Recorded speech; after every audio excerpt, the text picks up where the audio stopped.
Resumido. Olá, eu sou o Bruno Natal, hoje é dia 7 de janeiro, feliz ano novo e no resumido número 296, cidades inteligentes, interfaces tangíveis e o futuro da urbanização numa conversa com Gabriela Billar. Vamos nessa, resumido!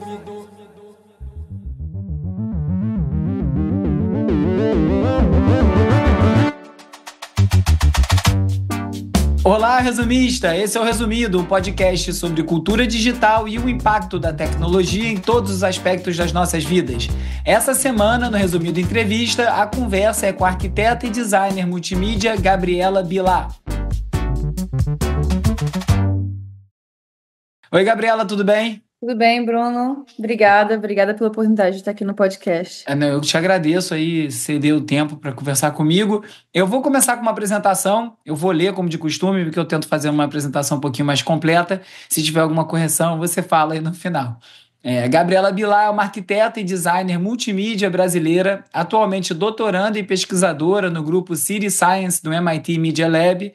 Seu trabalho explora as interações entre tecnologia e cidades, utilizando interfaces interativas e imersivas para investigar como os humanos vão se adaptar aos impactos tecnológicos nas cidades do futuro.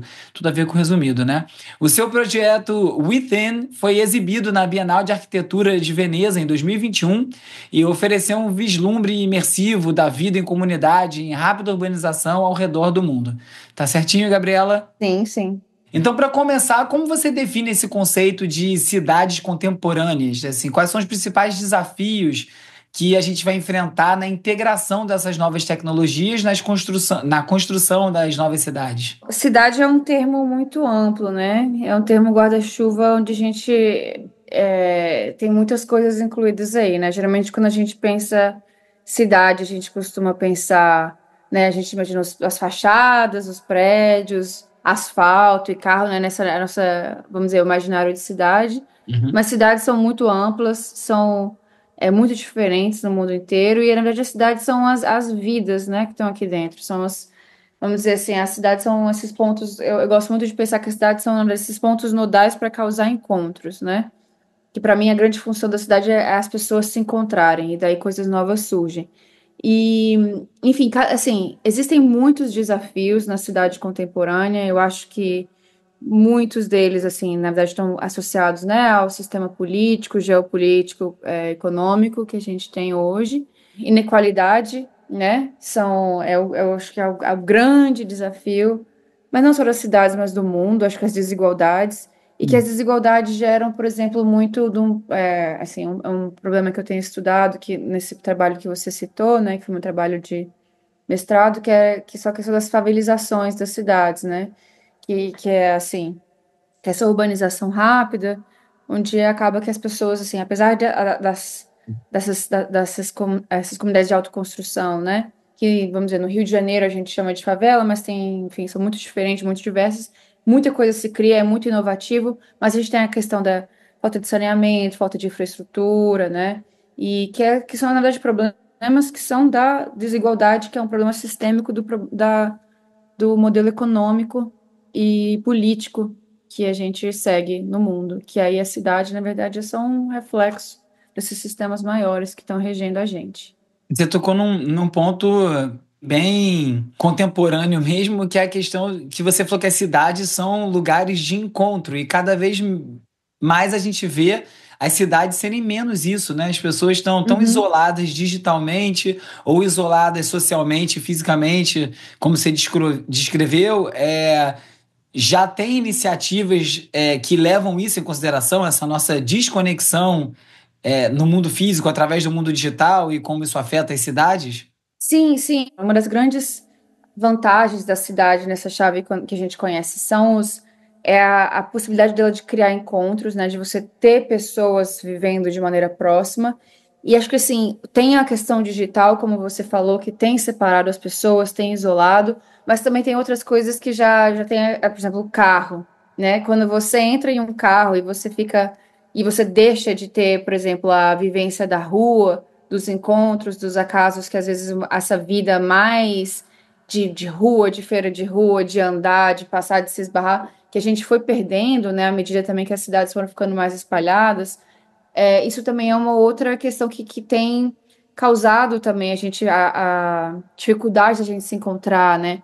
Ou até mesmo os grandes deslocamentos. Você está num ônibus que você passa e pega vários ônibus para às vezes para chegar no seu trabalho, já chega e vai e volta essa coisa também das cidades dormitórios, que também é uma outra consequência do carro, das pessoas cada vez mais viverem longe de onde elas trabalham, enfim, também são questões assim sérias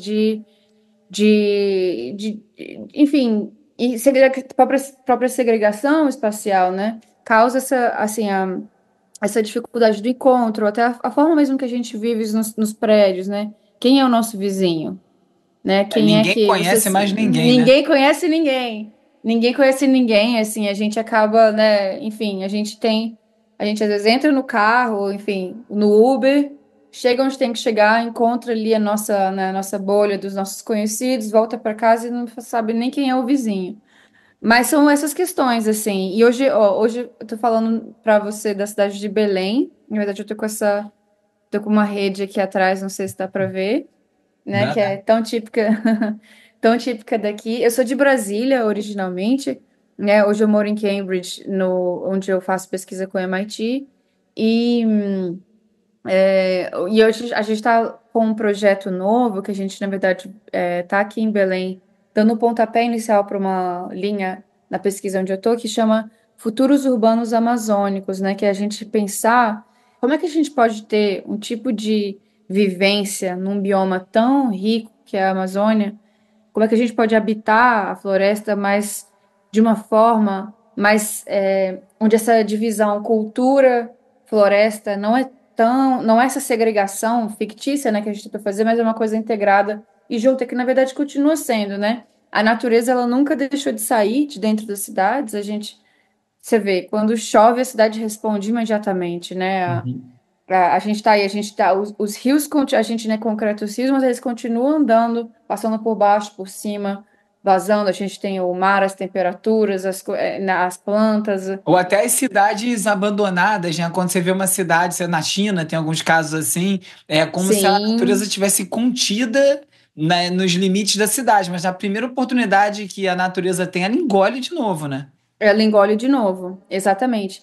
E aí é assim, a pergunta é, os desafios do clima já estão dados, né? Acho que a gente já sabe que não é mais uma coisa que ainda vai chegar no futuro. A gente está Sim. tendo no Brasil secas históricas, enchentes históricas, a gente viu no Rio Grande do Sul. Então, vamos dizer, a cobra já chegou já mordeu a gente. Então, se a gente continuar urbanizando do jeito como sempre, como a gente tem feito aí nos últimos 200, 300 anos, principalmente, não vai dar certo, né? A gente vai continuar só cavando mais o buraco onde a gente está. Só que, ao mesmo tempo, aqui, e assim, no mundo inteiro, a gente tem exemplos muito interessantes de outras formas de habitar o planeta. E a Amazônia tem coisas incríveis das comunidades tradicionais, os ribeirinhos, os indígenas, os quilombolas, que têm uma integração com a natureza, assim, que não é só, vamos aqui observar passivamente, mas de co-criar com ela.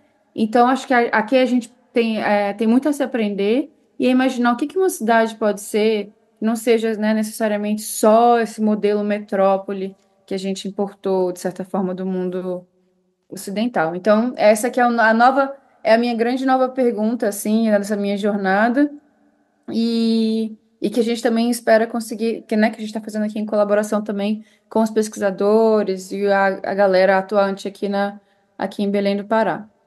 Qual é a pergunta exatamente? Como as cidades e os biomas onde elas estão podem ser integrados? Natureza e cultura são sinônimos ou são antônimos, né? Como a gente pode viver com uma nova forma integrada de cidade e natureza?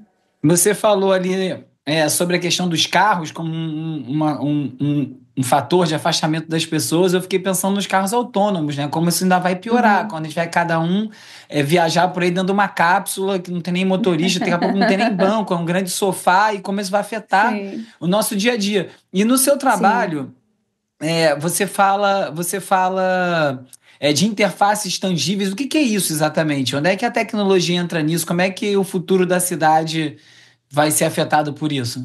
Você tocou num ponto importante, né? Por exemplo, os veículos autônomos, que muitas vezes, quando a gente pensa sobre inovações tecnológicas para transporte, muitas vezes a gente entra ali, né? Carros elétricos, veículos autônomos, inclusive veículos autônomos são uma das linhas de pesquisa e de criação que o meu grupo de pesquisa City Science, lá no MIT, a gente desenvolve. E como você falou, às vezes, quando a gente cria uma nova tecnologia, para tentar resolver um problema, se a gente cria uma nova tecnologia, às vezes a gente acaba incrementando aquele Uhum. problema do que mudando se a gente não tiver um pensamento um pouco mais sistêmico sobre como aquilo vai afetar a sociedade. Então, por exemplo, vamos supor, imagina que você tem um carro autônomo. Você, Bruno, agora, a partir de amanhã, comprou seu carro, que não tem mais motorista, aquele é um carro privado seu. É mais barato, por exemplo, nas grandes cidades, você ter um carro que fica rodando bem devagarzinho, por exemplo, gastando pouquinha gasolina porque ele está andando devagarzinho enquanto ele espera você sair do trabalho, né? Porque não tem uma pessoa lá dentro te esperando, não é que você tem um chofer, seu carro está lá, o custo daquela gasolina sair rodando ali é muito mais barato do que, por exemplo, você deixar no estacionamento. Então, imagina que todo mundo, todos os Brunos, Gabriel, todo mundo tem esse carro e todo mundo deixa esse carro andando bem devagarzinho na cidade enquanto a gente espera a gente terminar de trabalho. Imagina o caos, o Uhum. inferno de trânsito que uma coisa dessa poderia ser, né? Então a gente tem que pensar, será que fazer um carro autônomo é a solução ou será que a gente pensa em carros públicos Carros ou carros compartilhados, né? Que compartilhados? você usa naquele momento Exatamente. e pronto, né? Exatamente. E aí a técnica de você deixar um modo de transporte ser autônomo é mais assim para a gente incrementar um serviço da cidade do que você facilitar as pessoas a terem ainda mais carros ou facilitar ainda mais a vida do motorista particular. Então, por exemplo, lá no nosso grupo, quando a gente constrói, a gente faz, na verdade, bicicletas autônomas, né? Que são bikes, que são os PVs, que a gente chama de Persuasive Electric Vehicles, que você chama eles por aplicativo, né? Vem para você e tal. No momento que você sobe no carro, ele passa a ser, por exemplo, você passa a ter que andar com uma bicicleta. Então, você continua se exercitando, você anda de bicicleta.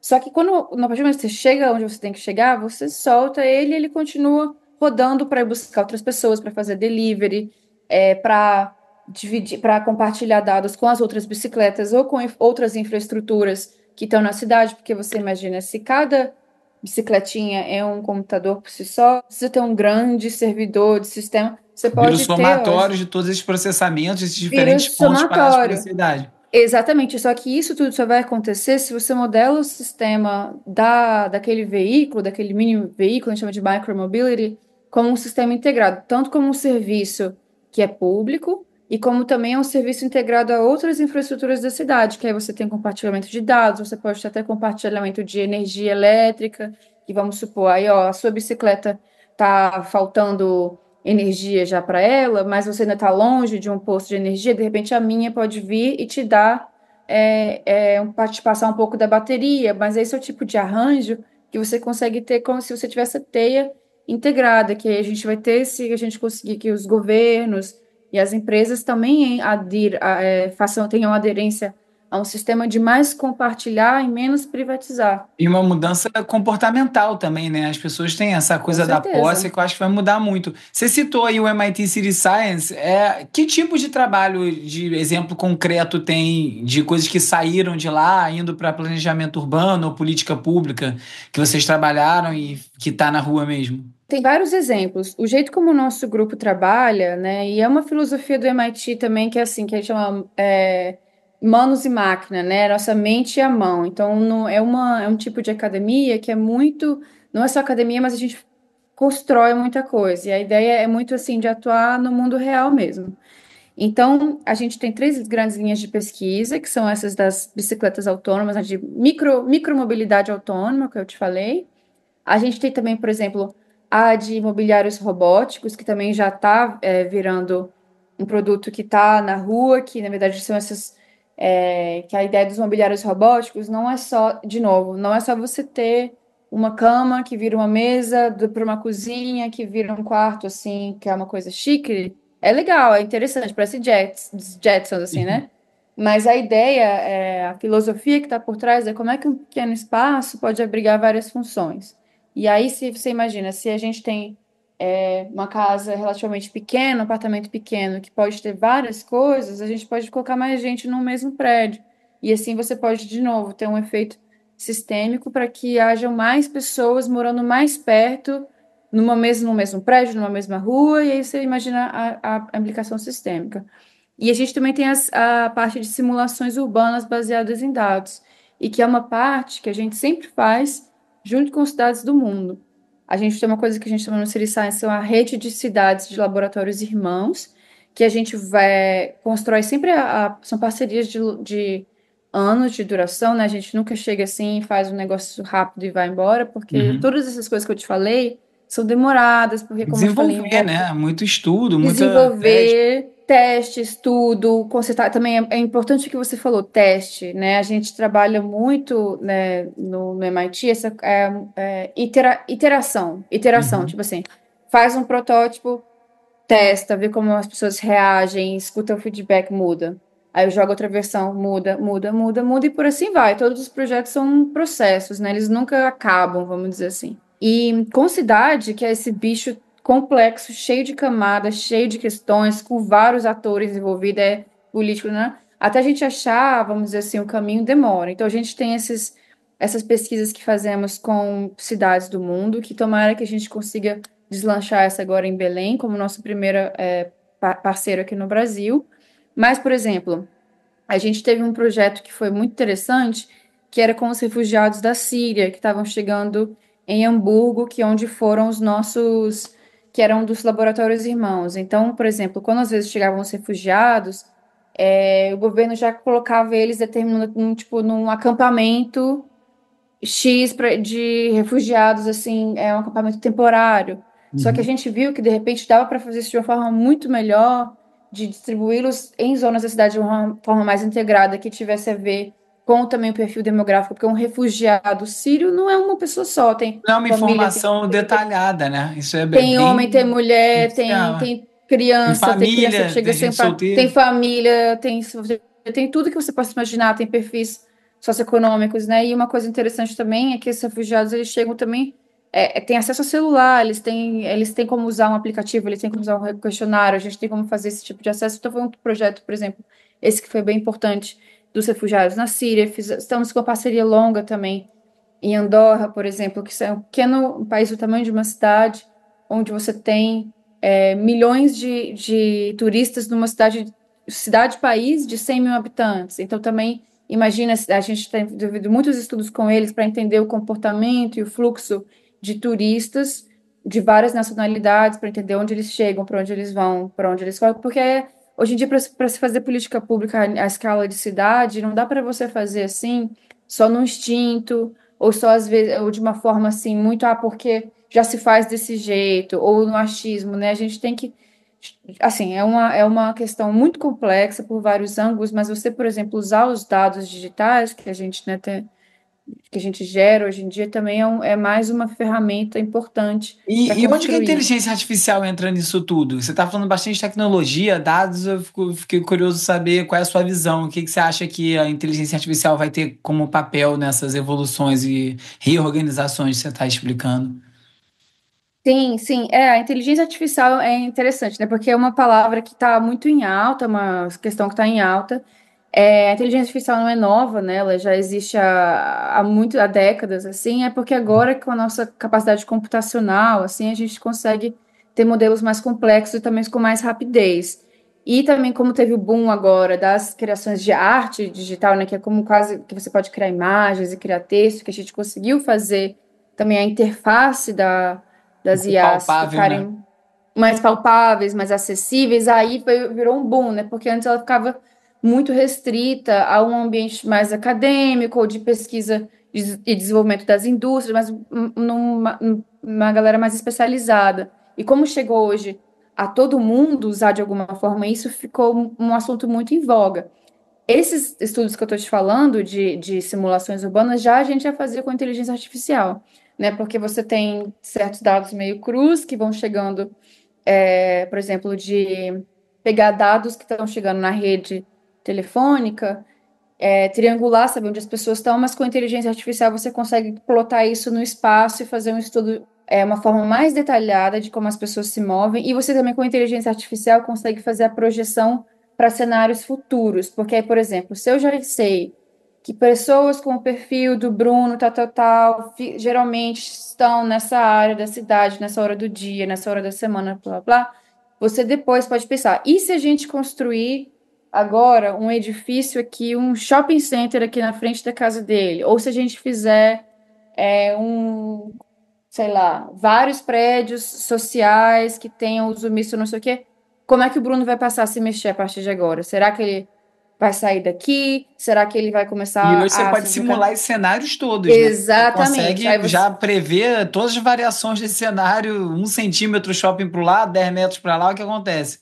Exatamente, aí você pode conseguir ter essas simulações, esses cenários futuros de como as pessoas vão se mexer. A gente também está desenvolvendo no grupo, com inteligência artificial e essas large language models também, até mais afinado, de forma mais afinada, como é que até sentimentos, né, Olha. as nossas sensações podem também fazer repelir, atrair, enfim, as pessoas para pontos da cidade. Isso é um dos jeitos, mas, por exemplo, tem gente que está pesquisando que usa agora a inteligência artificial também, para até prever como vai ser o crescimento das cidades, para que lado que elas vão, como vai ser a gentrificação. Aí começa a se. Eu acho que é importante na nossa conversa que a tecnologia dá muito poder e muita possibilidade, mas ela pode acabar indo para lados um pouco assim, de especulação, porque aí agora até, enfim, construtoras, incorporadoras já usam a questão da inteligência artificial para tentar saber que zona que vai cair o preço, que zona que vai aumentar, para onde favelas vão crescer. Tem tudo isso. Tem gente que a gente, por exemplo, pode se usar a inteligência artificial para você. Aí tenho minhas dúvidas sobre isso, mas até para criar desenhos de cidade, assim, né?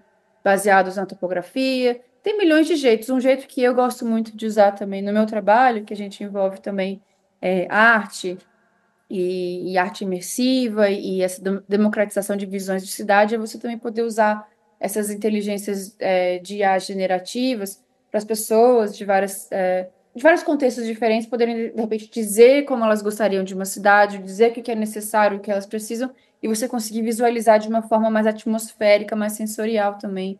E como todo modelo de linguagem também tem questão de viés, eu acho que quando você fala para esses estudos de para onde a cidade vai, para onde vai crescer, depende muito da base de dados que está sendo colocada ali para analisar, que interesse tem por trás desses dados, como eles foram coletados, não é uma mágica, né? Preciso vai dizer o que acontece. Mas você citou essa questão de urbanização.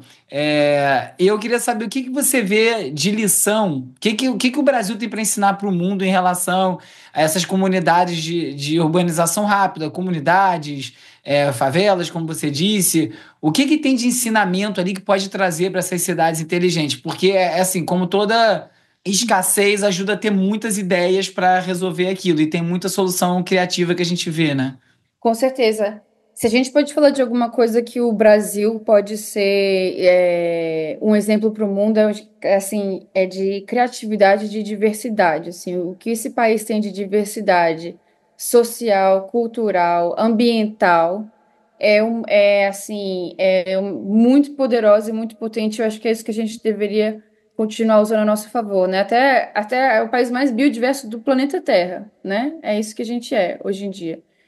Nas comunidades, nas favelas, né, de novo, muito diferentes em cada lugar do mundo, mas são lugares que, por eles terem nascido exatamente como você falou, de necessidade das pessoas tendo que se organizar da melhor forma possível com os recursos à mão, é um tipo de urbanismo muito mais orgânico, que é muito mais responsivo, que as pessoas também têm que colaborar, têm que se ajudar, porque, assim, até a questão da propriedade mas é diferente. Então, a comunidade, a teia social são muito mais fortes, a criatividade, os recursos que as pessoas têm que fazer são lugares de inovação muito rápida, de resposta a, a crises, inclusive, né? As favelas são muito inovadoras e são muito empreendedoras, assim. Tem muito, muito, muito ali dessa rapidez de coisas que são construídas de forma orgânica, né? Claro que tem as questões de falta de infraestrutura, de saneamento, e que a gente precisa resolver, mas por não terem nascido dessa forma mais de cima para baixo, como é a cidade oficial, entre aspas, né, e que na verdade já é minoria, e vamos dizer assim, o fenômeno das favelas e das urbanizações informais é um fenômeno crescente, né? Daqui para frente, isso tende a se acelerar. A gente já sabe, a América Latina, a África e a Ásia são muito mais já, vamos dizer assim, de novo, entre aspas, de urbanização rápida e informal do que formal. Tá? Então, se a gente quiser olhar para o futuro, a gente tem que olhar para a favela. Essa, assim, é isso. O futuro já chegou, vamos dizer, aqui no Brasil. E tem tudo isso, são lugares de muita inovação, muita rapidez, muita agilidade, como eu já te falei, porque nasce dessa necessidade de ter que fazer acontecer, de ter que improvisar. E outra coisa também que, como eu estava falando, que as favelas também são muito diversas, são lugares de efervescência.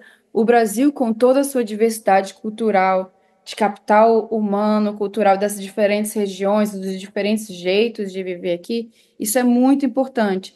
Né, eu acho que uma coisa que como a gente conseguiu, a duras penas ainda e por várias questões, ainda ter a maior floresta tropical do planeta Terra aqui, e o nosso cerrado, por exemplo, também é até a savana mais biodiversa do mundo, a gente tem essa biodiversidade toda, e a gente ainda tem muita gente vivendo ali de forma tradicional, os indígenas, como eu falei, os ribeirinhos, que tem coisa pra caramba acontecendo, é um celeiro de pesquisa de milhares de anos que essas pessoas estão ali desenvolvendo jeitos muito criativos, muito ricos, muito, vamos dizer, integrados de se viver com a natureza, que não existe, e em outros lugares já se perdeu. A gente tem que olhar também para essas comunidades tradicionais para aprender como é que é um jeito novo, sabe, de você poder viver, não, de novo, contemplando a floresta como uma paisagem que está além, mas como realmente transformando ela de uma forma harmônica, sabe? Que eu acho que também que é um lugar que o Brasil pode virar uma referência, né, para a gente conseguir entender o que vai tirar a gente dessa crise climática que já está dada. Na hora que o bicho pegar, então, não vão ser as grandes inovações milionárias, as grandes Não! visões de futuro de cidade que vão ser a solução. Vão ser essas soluções massificadas, que são a maior parte do planeta, é onde vai estar a solução mesmo. Não é essas ilhas que os milionários Big Tech querem construir, esses bunkers, e é o oposto disso. Exatamente. Essa história do high-tech de ir para a Lua, de fazer isso, de fazer aquilo, isso não vai tirar ninguém de lugar nenhum. A gente tem que olhar o que as pessoas já estão fazendo, assim, ó, na raça, na criatividade, em escala, de forma massiva, como você falou. Uma coisa que o Brasil é muito bom é de criar política pública em larga escala, sabe? A gente consegue criar as vacinações, o Pix, um monte de coisa que a gente sabe fazer bem e fazer em larga escala, que também a gente dá um show nesse sentido. E é isso, e olhar o que o nosso povo está fazendo aí já há muito tempo, e aprender com isso e tornar isso o jeito oficial de fazer as coisas, não o jeito periférico, a borda, a coisinha. É a gente abarcar toda a pesquisa de campo, vamos dizer, que eu chamo de pesquisa, né? O que a gente tem acontecendo na Amazônia aí há milhares de anos é pesquisa. E é isso, eu acho que a gente tem que aprender com o que o povo já está fazendo e abarcar isso e transformar isso em política pública. Beleza, Gabriela. Muito obrigado pelo papo. Muito bom conhecer seu trabalho. Quem quiser te acompanhar, te encontra por onde? Quem quiser me acompanhar, pode me seguir. Bom, eu tô no LinkedIn, Gabriela Bilar, tô no Instagram também, Gabriela Bilar, e pode me mandar um e-mail, que quiser, gba, g de gato, b de bola, a de amizade, @mit.edu. Beleza, Gabriela. Obrigado demais. Muito obrigada, Bruno. Valeu. O Resumido é produzido e apresentado por mim, Bruno Natal. O roteiro é escrito por mim, pelo Agenor Neto, com a colaboração do Carlos Calbuque Albuquerque. O Cauê Marques coedita o roteiro, a newsletter O Futuro Explicado e as redes sociais, que contam com animações do Peri Selmelman. A edição e mixagem é feita pelo Hugo Rocha, a foto da capa é do Jorge Bispo e o tema original foi composto pelo Gustavo Silveira. Eu sou o Bruno Natal, obrigado pela audiência. Semana que vem tem mais Resumido. Resumido.